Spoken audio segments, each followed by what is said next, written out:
So you bought a house.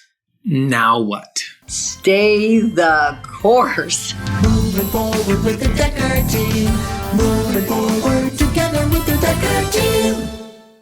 We're honored that for over 30 years, we've been able to come alongside you, not only selling, buying, and investing in real estate with over 3,117 families, but really coming alongside you and building your fun, your faith, and even strengthening, healing, and flourishing in relationships and building your finances. Really, 30 years of building your life, your finances, and your home. So what we're going to explore in this episode is kind of a scary thing in my mind. It's that thing that even once you have an approval, even once you have an agreement from the lender, what are those things that can get in the way so they unagree or unapprove you, and what can you do about it? Because there's probably like lots of things, but we're going to hit sort of the 5 most common that people seem to get tripped up on.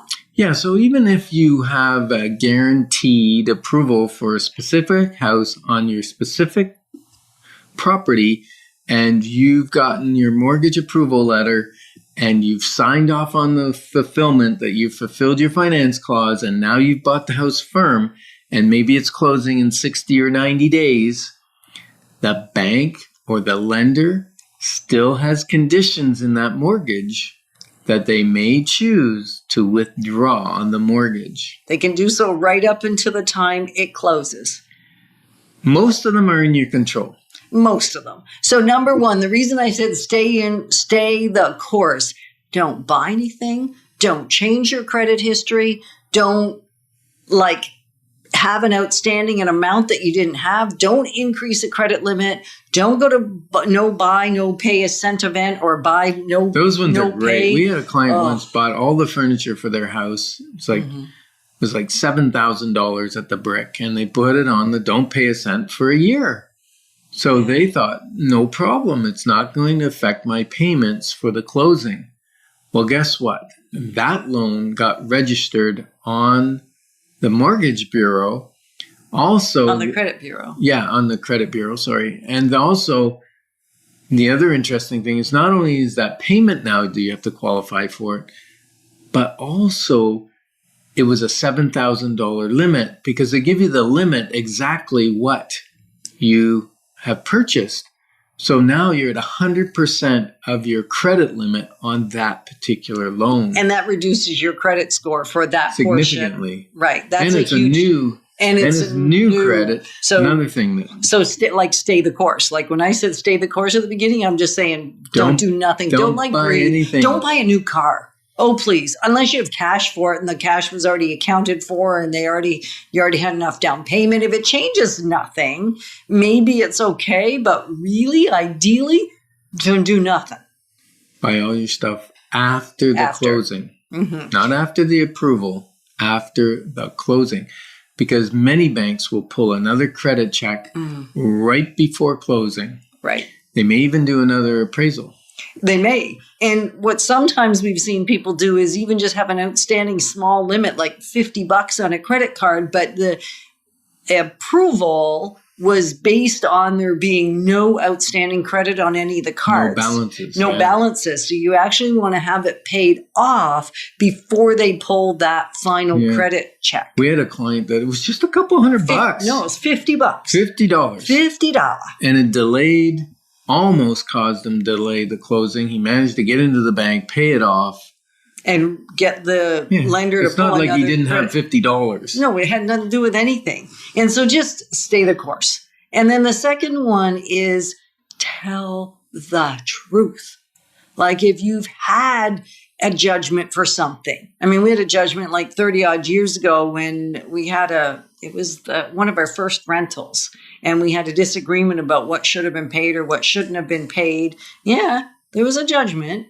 And against us? Yeah, sure. We got it cleaned up. Well, because it was painful for me, maybe not for you. I don't know. I don't remember it. Anyway, and so that showed up on our credit bureau. That would have caused us not to be able to buy a piece of property if we had said there was no issue, like can pleading he didn't know about it, that right there, that would have That could caused us a cause a lot of problem. grief. Whereas if I would have said, hey, we've had this thing, it has been cleaned up, and here's the proof of it being cleaned up, or I have no proof of it cleaned up, can you we can follow up. But as much as possible, you want to tell the truth, the whole truth, even the hard stuff, because when you tell the truth, they can verify things. And it's because as soon as they find one thing they didn't tell the truth on, even if you plead you forgot, the problem is they don't know what else you're holding back. It's a skeleton in the closet. Right.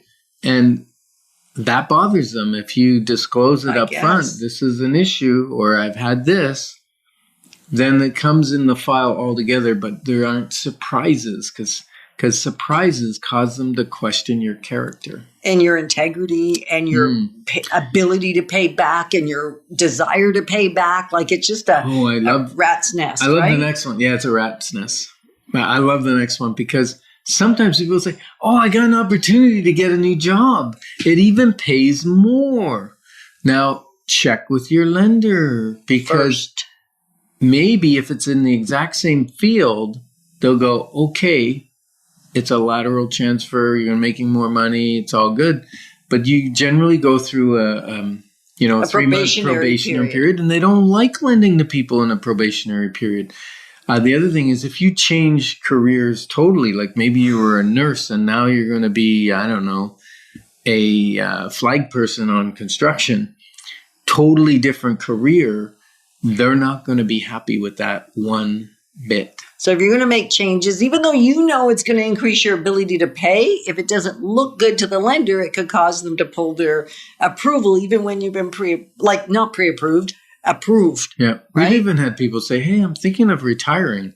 Yeah. And I said, well, not until you have your mortgage, you don't. Get your mortgage in place, get your house closed, and then let's do it.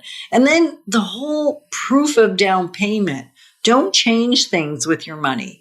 Keep your money consistent. Yeah. If you're going to get a letter, get a letter. Don't change your story and don't change the source with your money. Yeah. So if you've got, you need to show where the money came from.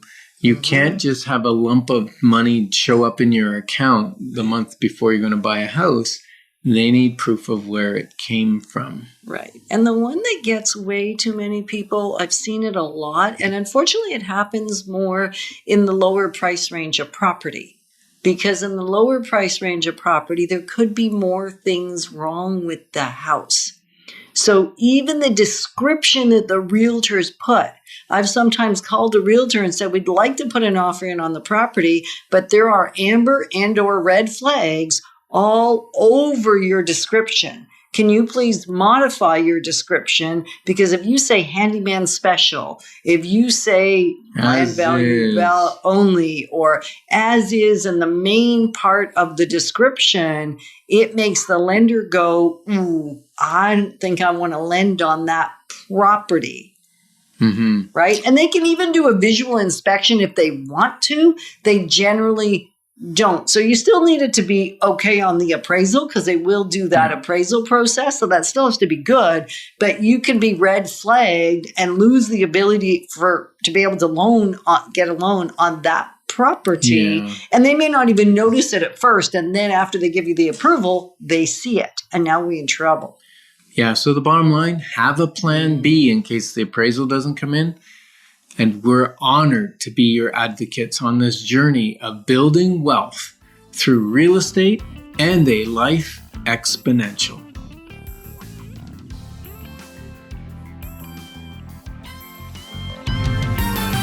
Moving forward with the Decker team. Moving forward.